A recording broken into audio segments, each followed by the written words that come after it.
Eric, je suis contrôleur en métrologie.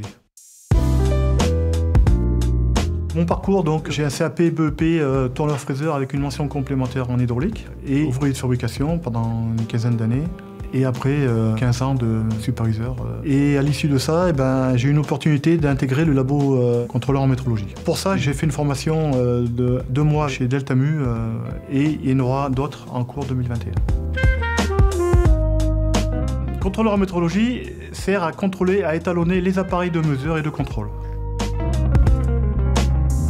Ma mission, c'est de gérer tous les appareils de contrôle et de métrologie du site, avec des normes mondiales et issues de ces normes, on a un cahier de consignes établi propre au site. Là, actuellement, on est dans le labo métrologie SM Expertise. Ce labo sert à étalonner et contrôler nos appareils de mesure. Déjà, on regarde l'aspect de surface, l'aspect du matériel, est-ce qu'il est abîmé, pas abîmé. S'il est abîmé, on le met en classification inférieure, on le nettoie et après, à partir de là, on peut commencer à vérifier avec nos appareils à étalonner ces appareils-là. S'il est bon, il y a un PV qui est établi au nom de cet appareil, qu'on rentre dans une base de données. S'il n'est pas conforme, on établit une fiche FAQ, une fiche d'action qualité. On accompagne aussi la mise en œuvre des nouveaux outils ou des instruments qui ont été modifiés. Je te remets l'appareil qui a été contrôlé et étalonné ce matin, comme tu me l'avais demandé. Donc maintenant, tu peux contrôler tes pièces. Merci. La partie administrative, c'est quand un appareil est cassé ou détérioré, on en commande un. Donc on fait des demandes de devis à des fournisseurs qui établissent des devis pour acheter tout ça. On aide aussi les ateliers à établir un cahier des charges sur un investissement d'appareil de contrôle s'ils veulent un nouvel appareil.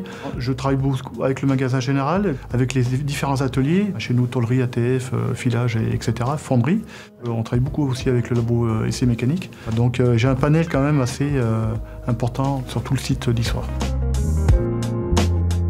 En métrologie, il faut avoir quand même des connaissances au niveau physique et mesure. Il faut avoir quand même des connaissances en langue anglaise, parce que nos normes aujourd'hui, c'est pratiquement tout de l'anglais. Il faut être minutieux. Quand on voit ces outils qui sont quand même réglés au 10e près, c'est quand même relativement minutieux, quoi. Il y a un aspect quand même qui est relationnel assez important, quoi. Avec les ateliers et puis avec nos fournisseurs d'appareils de contrôle. Il faut avoir aussi le sens d'observation.